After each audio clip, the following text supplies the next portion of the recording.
susunya habis gitu. Oh iya, langsung bangun, nggak ambil pusing, udah ambil susunya, ngambil duit. Nggak bisa itu, 100.000 nggak bisa, 50.000 juga nggak bisa gitu. Itu mobil tuh sampai tak tendangin, saking marahnya. Aku langsung bangunin dia, yang maafin aku ya gitu. Aku nggak bisa beli susu.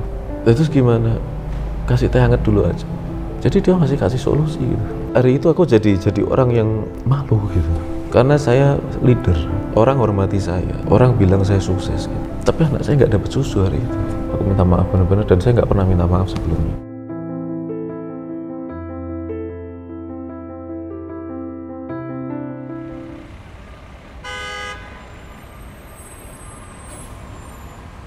Oke. Siapa yang masak? Aku bingung, soalnya masih kenal. Oh iya. Assalamualaikum warahmatullahi wabarakatuh. Saya Arli, istri saya Rahma. Usaha saya di bidang otomotif ya, properti, ada juga logam mulia, platform marketplace di Baleo Mall. Kebetulan nama saya dan Mas Arli itu sama, ada Kurnia. Ada Kurnia. Tapi Mak Kurnia memang nama asli, bukan karena saya istrinya Mas Arli jadi Rahma Kurnia, enggak. Kesibukan saya ngurus anak 3, yang kemarin juga barusan lahiran, baru 3 bulan, yang masih kecil. Yuk ikut aku yuk, kemana gitu. Akhirnya aku datang ke satu tempat di sana, nggak taunya aku tuh di prospek. Ada satu bisnis yang menjual impian. Kalau masih SMA gitu kan gimana ya, antara naif dan memang percayaan ya. Akhirnya waktu itu kita join di bisnis tersebut. Dari situ pertama kali tahu Mas Arli, kenal karena kebetulan beliaunya kan upline-ku gitu. Jadi yang bintang-bintangan itu loh, yang bintang 7 ya, itu obat sakit kepala. Menjebak jadi istri juga ya jadinya. Gimana ya? Modus soalnya. Ngaku ya. modus. Ceritanya udah capek pacaran nih. Saya kan udah lulus kuliah, tapi dia masih kelas 2 SMA. Begitu ketemu, kok cantik nih gitu. Ya pertama kali di prospek kan kita prospek banyak orang tuh. Kita presentasi jelasin ke banyak orang. Tapi kalau ada yang bikin gagal fokus kan otomatis ya manusiawi, langsung kita gagal fokus. Ya mudah-mudahan ini join lah gitu. Ternyata bener, anaknya join gitu. Saya itu orang monoton, saya itu boring gitu. The boring person tuh Arli gitu. Saya melakukan hal yang sama berulang-ulang di tempat yang tertutup dan sangat membosankan. Ya itu kehidupan saya gitu, dan saya no problem dengan itu. Nah ketika ketemu istri saya itu kayak ada warna baru gitu ya. Oh ternyata ada cara berpikir yang beda, cara ketawa yang beda, cara bicara yang beda. Itu yang pertama kali saya lihat dari istri saya. Jadi kalau kita pas pertemuan itu sampai saya nungguin gitu, mana nih anak gitu. Nggak datang, begitu dia datang itu kan kadang-kadang suka bingung sendiri, kadang suka lupa apa yang baru dia kerjain. Lucu, jadi saya sering ketawa sendiri kalau dia datang gitu. Hiburan di kehidupan saya, makanya saya kejar gitu. Saya kejar karena saya terlalu mendalami kehidupan yang boring, setting goal, target, serius banget saya gitu. Kalau boleh jujur sebenarnya dulu tuh nggak pernah mau sama Mas Arli. Iya, saya kejar. Dikejar-kejar gitu nggak mau, ya namanya masih sekolah ya, anak SMA gimana kan. Itu memang dia pengennya nikah. Mas Arli pengen ke rumah saya, terus dia bilang sama ibu saya kalau bu saya serius gitu, padahal belum kenal waktu itu, kayak baru kenal sebentar aja. Jadi pertama gitu. Kali ketemu ibunya saya itu langsung minta nikah. Ya langsung, ya bayangin Mas, padahal masih sekolah, SMA Mas, masih sekolah, mana orang tua boleh ya gitu kan. Mas Arli main ke rumah, saya nggak mau nemuin sampean, jadi yang nemuin ibu. Saya sama ibunya sampai ngobrol jam 10 malam, 11, 12 biasa. Dia kan tidur besok sekolah. Besok sekolah. Iya, aku tidur dulu ya udah, dia jam setengah 9, jam 9 pasti dia masuk kamar, dia tidur iya, gitu. Aku ngobrol sama ibunya, mau pulang nanti aja Mas gitu. Ngobrol dulu sama ibu gitu. Sampai istiqoroh ibu tuh. Kan bingung ya anaknya, bingung tiba-tiba ada. 3 tahun kemudian baru kita. Aku tetap kuliah, aku masih aku kuliah, terus Mas Arli juga di Solo, waktu itu aku di Salatiga. Sampai di hari ini kita kalau bisnis itu pasti berdua. Apa-apa tuh dibicarakan berdua. Teman-temanku yang nanya, kok bisa sih kamu tuh kayak berdua terus gitu. Aku tuh kadang miskom sama suamiku punya kesibukan sendiri, jadi aku nggak terlalu didengerin, aku nggak terlalu diperhatikan. Ya kita harus bisa ngimbangin dong gitu. Ya kalau bisa ya jadi perempuan jangan yang biasa-biasa aja. Tuh kebetulan aku tuh intuitif ya orangnya. Mas Arli kan logis banget gitu, sedangkan kan orangnya intuitif. Jadi kadang-kadang apa yang dia jalanin kalau menurutku kayaknya ini nggak pas deh, kayaknya ini nggak bagus deh buat kamu, aku selalu ngomong gitu.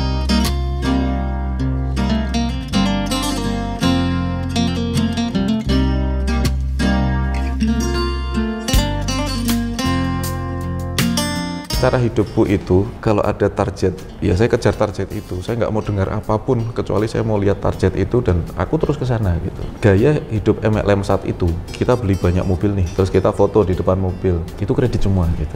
Itu yang saya lakukan.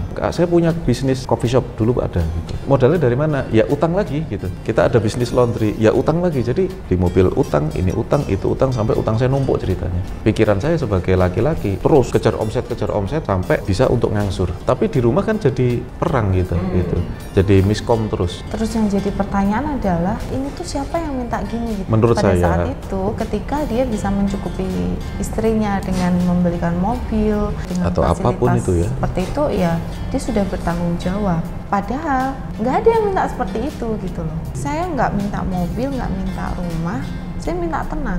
Kita duduk bareng. Itu duduk bareng tuh saya kaget itu. Mau dibawa kemana itu kan? Baru bisa dengar kan? Terus kita ngobrol, terus dia kaget gitu.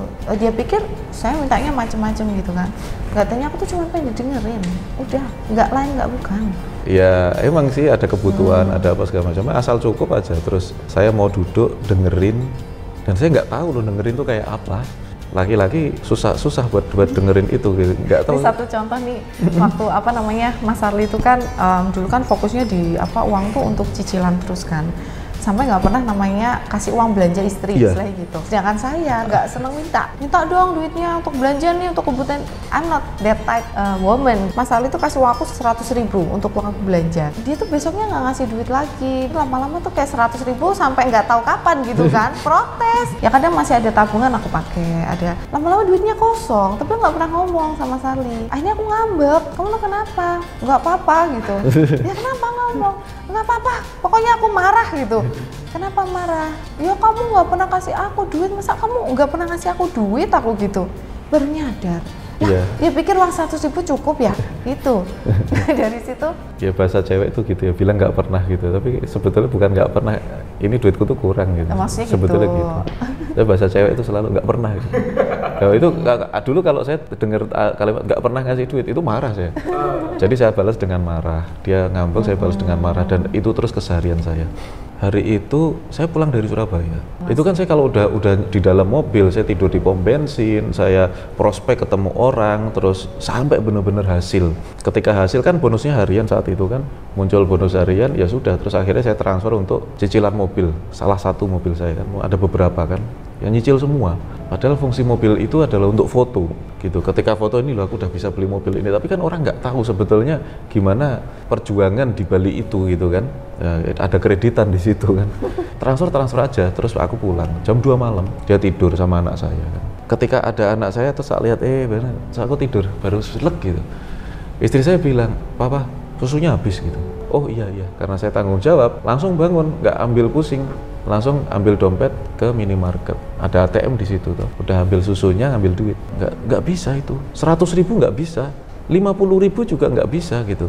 Terus saya bingung, tak cek saldonya, itu nggak sampai 50.000. Saya lupa persis jumlahnya berapa, tapi nggak sampai itu sehingga nggak bisa ditarik. Terus akhirnya saya bingung. Ketika saya bingung, itu mobil tuh sampai tak tendangin, saking marahnya. Ini aku tadi kok kelewat, kenapa gitu loh. Terus akhirnya saya pulang, nggak bawa apa-apa. Dari situ, aku langsung bangunin dia yang aku nangis. Maafin aku ya gitu, aku nggak bisa beli susu. Aku nggak bisa beli susu gitu. Terus gimana? Kasih teh hangat dulu aja. Jadi dia masih kasih solusi gitu. Ya aku rasa hari itu aku jadi orang yang malu gitu. Karena saya leader, orang hormati saya, orang bilang saya sukses gitu. Tapi anak saya nggak dapat susu hari itu. Akhirnya saya coba bicara gitu. Maafin saya gitu. Aku minta maaf benar-benar, dan saya nggak pernah minta maaf sebelumnya. Ini langkahnya mau dibikin gimana gitu. Aku bisa bikin bisnis lagi, tapi top up utangku harus tak gedein lagi. Atau kita mau kebalikan cara itu, semuanya tak jualin semuanya. Otomatis aku udah nggak bisa lagi di hadapan downline gitu. Yang tadinya punya mobil, dan itu jadi daya tariknya kan jadi nggak punya mobil. Otomatis aku harus pindah dari lingkungan itu ke lingkungan yang mungkin lebih murah. Aku harus hidup hemat dan seterusnya. Kamu siap gitu. Yang minta itu semua siapa? Yang penting kamu dengerin aku gitu. Kaya itu jadi nggak penting loh gitu. Dia beneran bisa senyum, tak ajak ke pasar malam sama anak saya 10.000, itu masih sisa uangnya gitu. Ya. Anak saya ketawa, dia senyum, dan saya nggak pernah lihat senyum itu gitu. 5.000, semua itu tak tinggal mobil-mobil saya jualin semuanya. Terus kita nggak punya apa-apa. Jadi nggak punya apa-apa. Nggak apa-apa. Mana ada motor? Nggak apa-apa. Semua kita bisa mulai lagi. Ya. Gitu. Udah nggak ada penghargaan-penghargaan kayak dulu lagi gitu kan, dianggap sebagai orang yang penting, orang yang hebat. Ya nggak apa-apa, kita jalanin gitu, dan ternyata bahagia Ya. tanpa itu semua. Dari situ kita mulai menerapkan prinsip hidup innalillahi wa inna ilaihi rojiun. Nggak ada pengen kaya, nggak ada pengen miskin, nggak ada pengen apa-apa, ya sudah, yang penting hidup Allah kasih apa.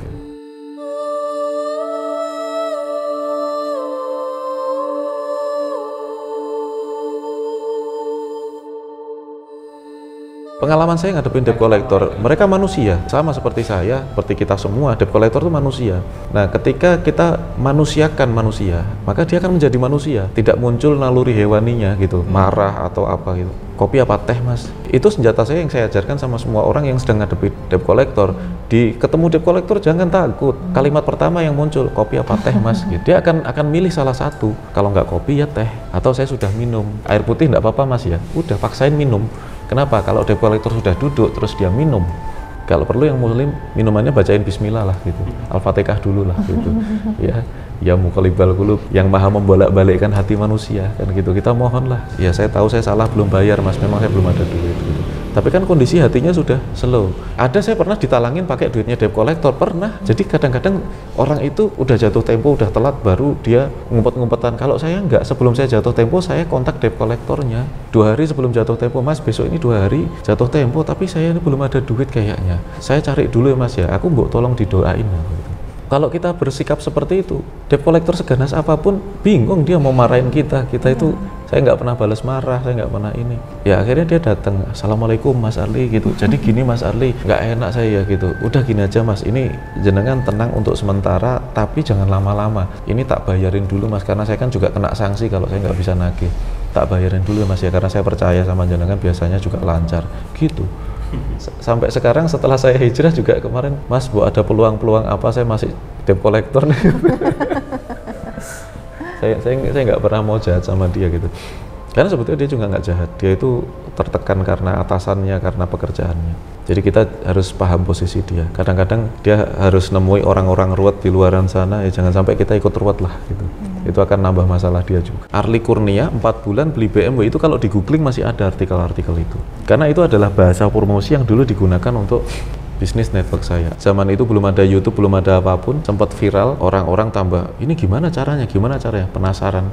Akhirnya saya dipanggil sama perusahaan untuk jadi trainer dan ngisi pelatihan-pelatihan di semua kota. Karir saya di dunia multi level tambah naik sampai satu ketika ada ketidakcocokan dengan pola perusahaan. Ini beneran nggak sih? Wong produknya juga nggak jelas, nggak ada produknya, cuman kok seperti ini gitu. Orang gabung besoknya minta duit balik, orang gabung besoknya nuntut kesuksesan. Tapi kan lama-lama hati kita kena nih, manusiawi ya. Akhirnya saya usul ke perusahaan, saya suruh, Pak, mbok ada produknya, kita jual produk aja. Jadi akad awalnya tuh jelas, orang bayar 180 sekian ribu, itu dapat produk jelas. Ujung-ujungnya bukan saya diajak diskusi, malah di belakang itu Mas Arli nih mau bikin apa ini sendiri katanya, difitnah sana, fitnah sini, fitnah sana, kan jadi nggak nyaman kita kerja. Akhirnya beneran saya bikin sendiri perusahaan yang serupa.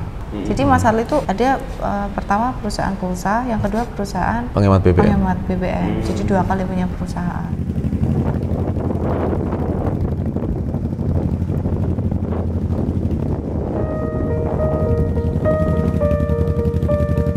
Momen-momen kita hijrah dari riba, tapi beneran kita nggak ada bisnis, nggak ada pekerjaan, nggak ada apapun untuk dijual. Kita pindah rumah, saya jualan penguat sinyal, ambil di OLX, ketemuan tuh di Jogja, naik motor saya, tuh duit tinggal 200-300 ribu, beli itu kan 1-3 ribuan tuh, modal 100 ribu, wirawiri Jogja kan cukup ya zaman itu.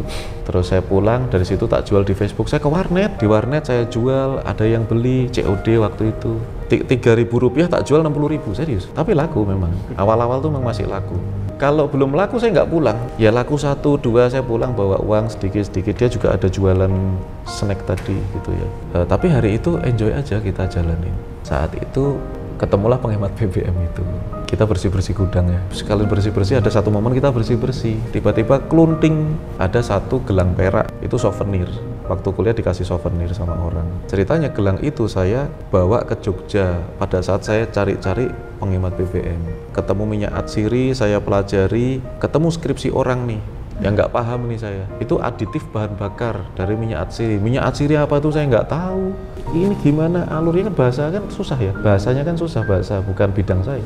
Akhirnya saya telepon cari penjual minyak atsiri, ketemulah yang di Jogja. Dari 15 nomor yang saya telepon itu yang angkat itu cuma 3, yang 2 itu ada yang di Tawangmangu, ada yang di Jakarta, tapi cuma 1 ini yang orangnya welcome banget. Mas, saya kalau pengen belajar boleh silakan. Ceritanya dia itu penjaga lab di sebuah kampus di Jogja. Di lab itu ada alat demonstrasi untuk buat minyak atsiri. Dan itu alat kalau sudah nggak dipakai dia yang bersihin, dia bikin minyak atsiri pakai itu. Penjaga lab, bukan orang pinter, tapi dia paham ketika saya sodorin skripsi itu, dia bisa baca, spesifikasinya dia tahu, dan saya belilah dari dia. Nah, gelang yang saya temukan tadi, saya bawa ke Jogja sekalian ketemu orang itu. Jadi saya jual di tempat pengrajin perak, di Lebur. Gelang itu dapat harga laku 800.000. 700 sekian lah. Pokoknya tak total duitku sangu dari rumah ya uang itu satu-satunya, sama penjualan perak itu adalah uang 1 juta lah. Yang 900.000 saya pakai untuk membeli minyak atsiri pertama kalinya. Beberapa puluh ribu sisanya saya pakai untuk beli botol. Hari itu saya senang setengah mati. Saya ingat banget di musola, di pom bensin, habis sholat itu saya bersyukur banget, ya Allah saya punya dagangan. Langsung saya tetesin motor saya pakai itu. Saya tetesin, saya sendiri juga awalnya nggak bisa bedain ini sebetulnya efeknya gimana, cara ngetesnya juga. Yang penting tak tetesin aja gitu. Sampai rumah nggak macet aja. Akhirnya saya pulang ke rumah dan saya dengan semangat sekali saya print labelnya itu. Dulu namanya DJ Speed, ya asal nyebut aja DJ Speed, tak jual ke teman-teman. Apa respon pertama kalinya? Ini obat gosok ya? Nanti kalau motorku rusak piye? Ya, saya bisa jawab, nggak apa-apa, dari Jogja ke sini tak tetesin banyak, nggak rusak kok, itu masih hidup gitu. Cuman itu bahasa saya. Tapi tetap aja orang nggak percaya. Orang yang pertama kali beli, mudah-mudahan nanti nonton, Mas Fajar, itu teman saya. Beliau itu IT, orang coding lah gitu. Saya kenal baik sama beliau, tapi dia hari itu beli karena kasihan sama saya. Dia tahu saya dulu di MLM, tahu sekarang saya nggak punya penghasilan. Saya kalau ke tempat dia, ketemulah kita, Mas ini penghemat BBM. Ya dia sebetulnya percaya nggak percaya sih, tapi mau coba. Ya udah Mas tak coba ya, tak belinya 2 botol. Itu orang yang pertama kali beli penghemat BBM saya, Mas Fajar. Makasih Mas Fajar.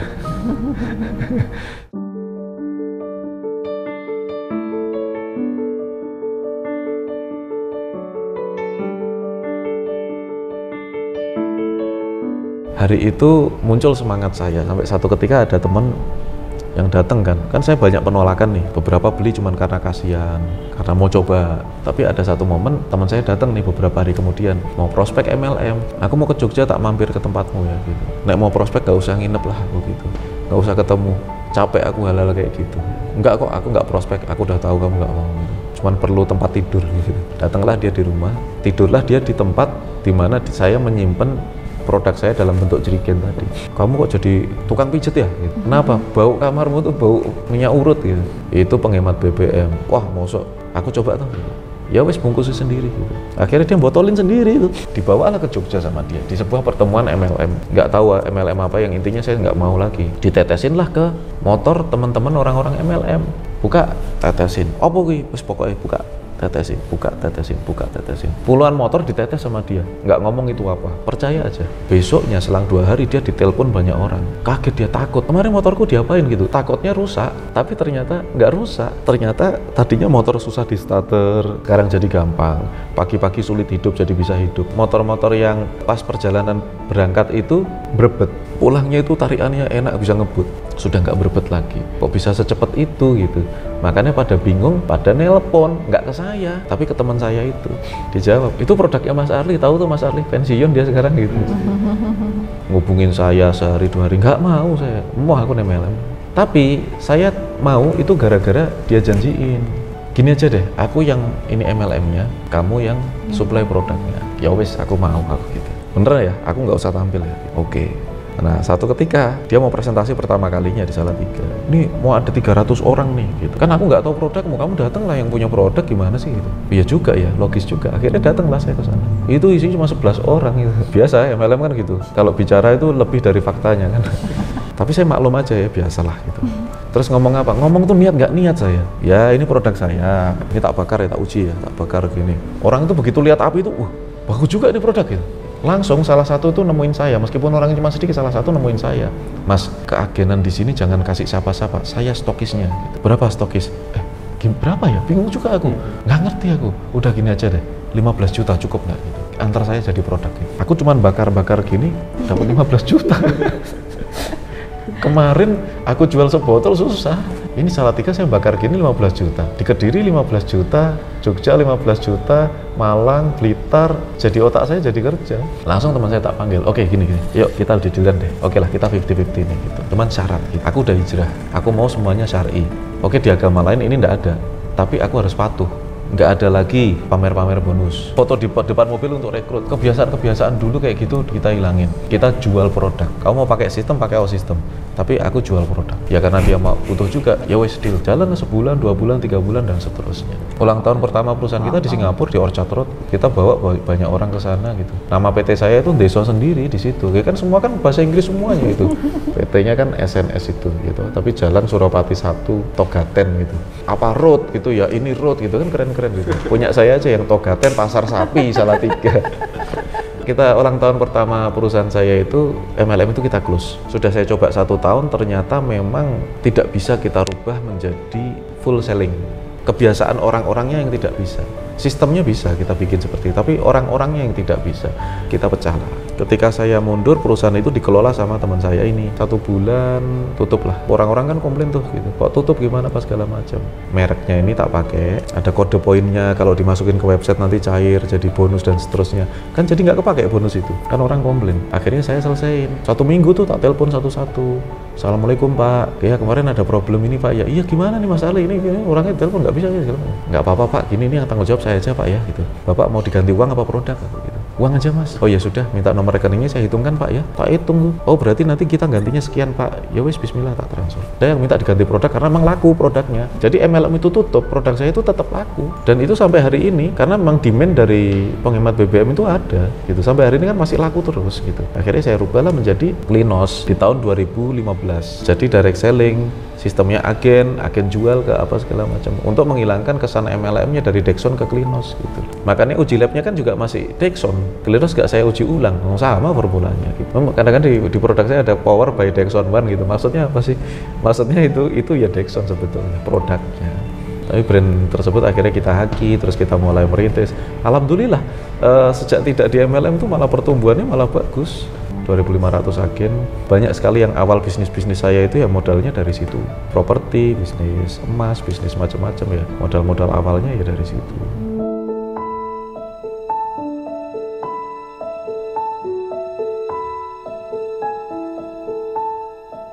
Jadi sebetulnya Klinos itu satu bisnis yang saya itu nggak terlalu konsen sama bisnis itu. Beda sama bisnis saya zaman Dexon atau zaman MLM dulu tuh saya full mikir tuh bisnis tok, nggak mikir yang lain. Target bisnis saya harus gini, harus gini. Justru ketika Klinos itu satu-satunya momen di mana saya nggak punya target. Mas, misinya apa sih? Visi misi? Mana ada visi misi saya gitu? Nggak pakai visi misi aku. Ya yang penting itu tak bikin, orang beli, selama itu beli, ya tak bikin terus. Kalau nggak ada yang beli ya sudah nggak usah. As simple as that saya untuk Klinos itu. Justru aktivitas saya itu banyak di bebas utang karena kita hidup itu nggak muluk-muluk saat itu, rumah masih kontrak apa segala macam. Justru uangnya itu tak pakai bikin seminar 30 hari bebas utang gratis. Istri saya aja bingung, kamu bikin seminar gratis dapat untung apa? Ada waktunya kita jualan, ada waktunya kita sosial. Kita belum bisa sosial pakai uang dalam nominal yang cukup bagus, ya sosial uangnya ya sebisanya. Ini kita sosial ilmu. Baru istri saya, oh ya sudah, dia dukung saya. Jadi saya bikin seminar 30 hari bebas hutang, pakai uang dapur, itu saya pakai untuk sewa gedung, sewa hotel, biayai tim saya dan seterusnya. Ya dia support aja. Kalau dulu saya pakai waktu saya untuk kerja kejar target, dia marah. Tapi kalau saya melayani orang saat itu yang kesulitan utang, masih bisa menerima. Ya nggak tahu kenapa gitu. Beneran nggak punya waktu loh, jam 2 pagi aja orang telepon saya, kita kontrak rumah, berjejer itu mobil, motor banyak sekali. Awalnya belum kita jadwal, random, setiap malam, jadi saya habis keluar beli sate sama istri saya, di Sepo Satpam ada 5 orang, Pak Arli ada tamu gitu, oh iya ke rumah aja gitu. Setiap hari ada orang di pos Satpam, 1, 2, 5, 6 pasti ada. Dikira saya punya utang sama Satpamnya. Mas Arli sini punya masalah apa sih yang nyari banyak banget gitu. Enggak, itu orang punya masalah pengen ketemu saya, pengen cerita-cerita mungkin solusinya. Masalah apa? Ya masalah utang sih. Wah, aku tak konsultasi sama jenengan bisa gitu. Itu kata Satpamnya. Bukan orang yang paham teknis terlalu banyak, itu enggak. Dulu ya sempat bilang, yang penting kamu dengerin aku. Saya udah terbiasa dengerin orang jadinya. Itu terbawa karena saya terbiasa dengerin istri saya enggak lagi muncak emosi saya ketika saya dengerin sesuatu. Saya jadi terbiasa dengerin orang. Jadi orang punya masalah itu saya dengerin aja. Oh iya, sabar Pak, sabar Bu gitu. Jadi orang itu minta didengerin saya jadinya gitu. Terus didengerin sehari, 2 hari, 3 hari, sebulan masih kuat saya. Banyak orang itu datang telepon masih kuat. Tapi lama-lama saya itu pengen berdua gini sama istri ya toh. Itu jadi nggak ada waktu. Khususin waktu Senin malam. Nggak mau ketemu tapi telepon.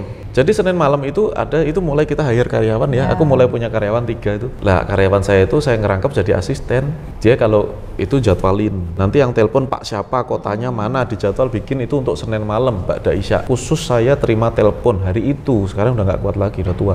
Dulu masih kuat, terima telepon, saya ibu ini dari Lampung, saya dari Makassar Mas Arli, macam-macam banyak, dan satu orang itu nelpon sejam sampai 2 jam, bayangin aja, sehari 10 maksimal, berarti kan 10 jam hari Senin tok. Nggak bayar lagi ya? Enggak gitu, ya udah, dan itu bersambung lagi. Kadang-kadang saya mentok, ada di sini saya mentok, Mas Arli saya tuh utang 1 miliar, orang Lampung nih, utang 1 miliar, terus gimana nih Mas solusinya Mas, ini ruwet nih Mas, saya ada rentenir ke KPR apa segala macam, rumah saya juga mau dilelang apa, karena saya sudah kebanyakan terima telepon. Saya bilang, Bu, yang penting gini aja Bu, Ibu tutup telepon saya, udah mulai 7 hari 7 malam Ibu tahajud lah gitu. Itu kalau udah gitu saya mentok, nggak punya solusi. Beneran ibunya tahajud, nanti minggu depan baru telepon lagi, biar saya ada waktu 1 minggu buat mikirin ini Ibu. Akhirnya minggu depan dia telepon lagi, Mas Arli, saya sudah tahajud, terus sekarang harus bagaimana gitu. Aku kan lihat jadwal tuh, lihat ini ibu yang dari Lampung ini, kangen aja Mbak, taruh paling malam aja Mbak, biar dia ngantuk tidur nggak telepon aku gitu, capek aku gitu. Bener malam, tapi telepon dong. Ya 1 miliar ibu-ibu utangnya, dia tungguin tuh bener-bener gitu. Ya karena dia terbiasa tahajud juga, tadi udah setuju. Jadi dia malam nggak tidur tuh. Nelpon Mas Arli, saya telepon sekarang giliran saya. Aduh ini ibu lagi ya. Ya wes lah, Bismillahirrahmanirrahim, tak angkat gitu. Ya Bu gimana Bu? Ya Mas Arli saya harus gimana nih rumahnya? Begini aja Bu, Ibu datang ke BPN. Coba aja Ibu blokir sertifikat. Caranya gimana? Nanti tanya aja deh sama orang BPN. Sertifikatnya diblokir, bisa apa enggak saya nggak tahu, tapi Ibu kesana aja dulu. Itu aja Mas. Iya, aku gitu. Sudah gitu aja Mas. Iya, aku gitu. Ya sudah, makasih Mas Arli ya solusinya. Mudah-mudahan besok nggak telepon lagi nih Bu. Karena saya nggak tahu solusinya. Beneran, minggu depan ini udah tak taruh paling malam lagi. Telepon lagi itu Ibu. Waduh ini lagi itu. Ya Allah, aku harus ngomong apa nih sama ibu ini? Karena saya bukan seorang yang paham semua solusi ya, saya orang biasa. Terus ditelepon lah sama ibu ini. Ya wis tak angkat lah, bismillah lah. Yang penting dia ngomong apa tak dengar lagi. Assalamualaikum, waalaikumsalam Mas Arli. Mas Arli, saya ini alhamdulillah sekali. Apa ini Bu? Saya itu ceritakan ke semua teman-teman saya ceritakan ke saudara-saudara saya. Ini yang ngasih saran bukan orang sembarangan ini. Bu, ini ada apa? Saya bilang gitu. Beneran, saya itu ke BPN. Ketika saya ke BPN, saya mau blokir sertifikat. Ternyata saya itu ketemu di situ pegawai BPN itu orang Padang. Saya sama-sama orang Padang Mas Arli, dia bilang gitu. Saya dibantuin, diblokirin sertifikat saya, dibantuin sampai selesai, dia yang urus semuanya. Habis gitu karena diblokir, kan rumah saya nggak jadi dilelang. Yang tadinya bank itu diajak negosiasi susah, sekarang itu dia datang ke rumah saya. Sudahlah Ibu itu nanti mau bayarnya kapan, punyanya berapa, silakanlah Bu, bunga nanti kita negosiasikan semuanya lah. Itu nggak tahu kenapa sekarang bank jadi mohon-mohon sama saya gitu. Oh ya Bu, gitu ya gitu. Oh ya alhamdulillah Bu, semua dari Allah ya gitu. Terus tak tutup. Ya Allah alhamdulillah. Saya bukan orang yang tahu semua solusi. Kadang-kadang seringkali saya nggak tahu solusinya. Saya cuma mau apa yang jadi kesulitan orang hari itu selama saya masih kuat ya gitu. Karena saya beberapa kali kemarin ya kurang sehat gitu kan, karena terlalu sibuk, urusannya terlalu banyak. Akhirnya otomatis saya harus membatasi. Setelah itu saya pindah rumah kan, saya bikin rumah saya yang pertama. Setiap Kamis malam. malam Jumat sampai dikira dukun itu loh. Dikira Kok rumahnya dukun, Mas Ali setiap malam Jumat kerjaannya rame, gitu. nggak jelas, nggak tahu kerja apa, di rumah terus. Setiap Kamis malam rumahnya rame, habis Isya itu rumah tuh rame, orang dari Manado, dari Lampung, Balikpapan, Surabaya, Jakarta itu ngumpul semua di rumah saya. Saya nggak bisa terlalu capek sekarang ini emang. Ya pengennya sih kayak dulu, tapi sekarang udah nggak bisa gitu. Akhirnya sekarang full online. Kamis malam waktu saya untuk orang yang terbelit utang. Nggak ada yang mau dengar mereka, saya pakai kuping saya ini untuk mendengar mereka. Tapi gimana pun juga ya yang ngelatih telinga saya istri saya. Sejak saya mau dengerin istri saya jadi mau mendengarkan ya orang lain.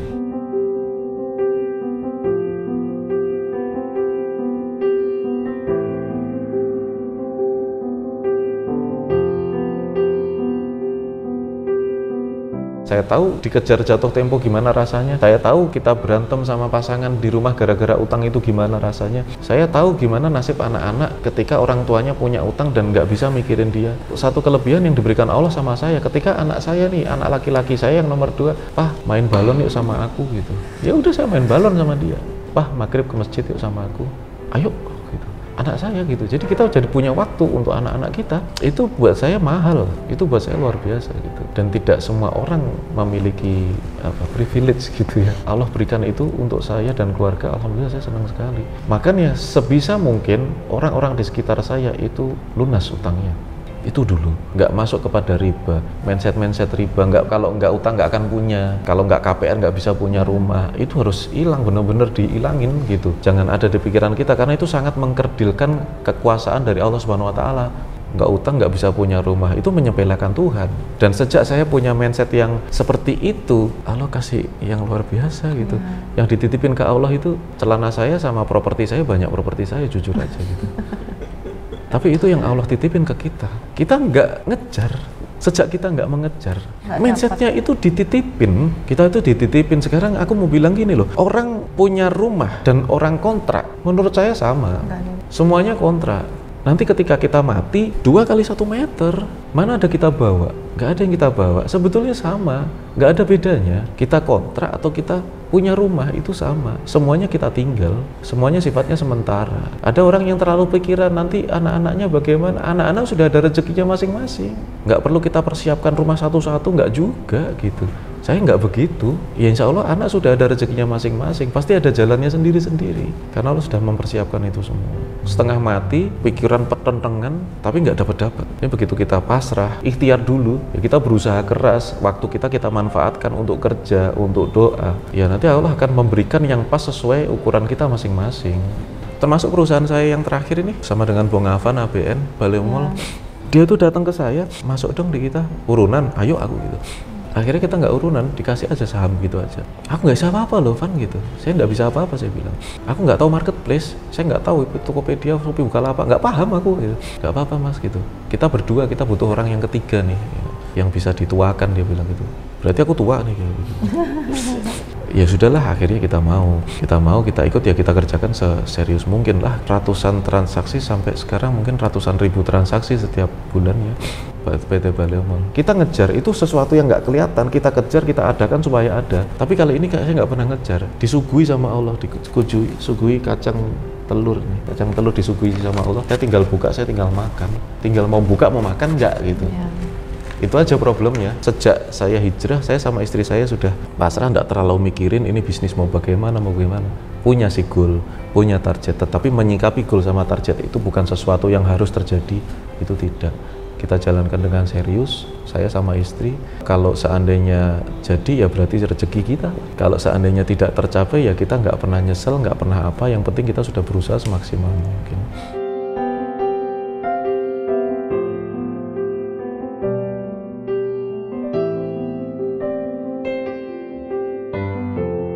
Hari itu kita membicarakan sebuah gagasan dari sebuah kalimat yang sudah sering kita ucapkan, yaitu innalillahi wa inna ilaihi rajiun. Dulu setiap sholat itu saya doa, mas. Doa saya itu, ya Allah, ya Rabb, seandainya engkau takdirkan saya kaya, kuatkan saya. Seandainya engkau takdirkan saya miskin, saya ikhlas lillahi ta'ala. Dan saya ucapkan itu setiap kali selesai sholat. Saya menghadap kepada Allah. Innalillahi wa inna ilaihi rajiun itu adalah sebuah dasar pemikiran yang menurut saya paling pas buat kami sekeluarga. Kita jadi tidak merasa memiliki apapun yang hari ini dititipkan oleh Allah gitu. Someday itu hilang, someday itu diambil, atau someday kami semua meninggalkan itu semua. Ya dari awal mau nggak mau kita harus siap, karena sebetulnya itu semua akan terjadi toh. Itu semua akan terjadi. Masalahnya banyak orang yang meninggalkan dunianya di saat dia belum siap. Nah itu saya nggak mau. Jadi dari awal konsep innalillahi wa inna ilaihi itu saya pakai di dalam keluarga saya. Kemudian itu juga konsep yang saya gunakan untuk memberikan nasihat sama teman-teman yang datang ke saya dengan penuh pemikiran serakah ya. Kadang-kadang kita serakah. Saya punya sifat serakah juga kadang-kadang, makanya harus mikirin itu terus. Serakah itu aku pengen lunas utang, aku pengen kaya, aku pengen punya duit banyak dan seterusnya, kayak nggak ada habisnya gitu loh. Kita semua punya perasaan itu. Jadi makanya supaya mengingatkan terus, ya terus ngucap innalillahi wa inna ilaihi rajiun. Dari situ kita bisa melihat semua yang kita miliki, harta, keluarga, terus kesenangan-kesenangan maupun musibah, sifatnya adalah innalillahi wa inna ilaihi rajiun. Lebih nyaman buat saya, di hati saya itu lebih enak. Jadi seandainya kita kena musibah nih, gitu kan, perjalanan nggak selalu bagus. Kadang-kadang kita juga kena musibah, kadang-kadang kita juga kena ada kesulitan-kesulitan yang kita nggak bisa selesaiin. Kadang-kadang kita juga ngadepin masalah yang terlalu besar yang kita ngerasa seringkali kita juga nggak sanggup. Ya balik lagi ke situ, innalillahi wa inna ilaihi rajiun. Tidak ada masalah itu yang abadi, nggak ada juga kesenangan itu yang abadi gitu. Semua akan kembali padanya. Waktu kita selesai, ya sudah. Saya Arli Kurnia dan istri saya Rahma. Wassalamualaikum warahmatullahi wabarakatuh. Waalaikumsalam warahmatullahi wabarakatuh.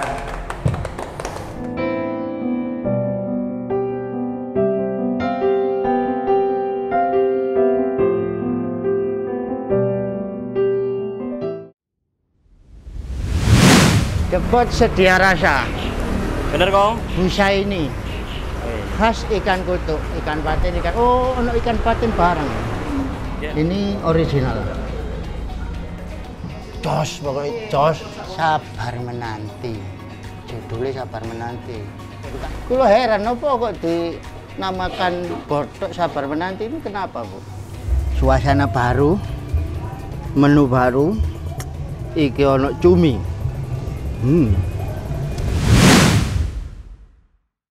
Merancang rumah kos yang memanusiakan mahasiswa. Waktu itu tahun 2016 masuk sebagai finalis World Architecture Festival di Berlin, menjadi finalis ya, yang itu juga membawa nama Indonesia. Sehingga dari situlah kami merasa percaya diri bahwa ketika kita berani berdiri di kaki kita sendiri, maka orang akan menghargai kita.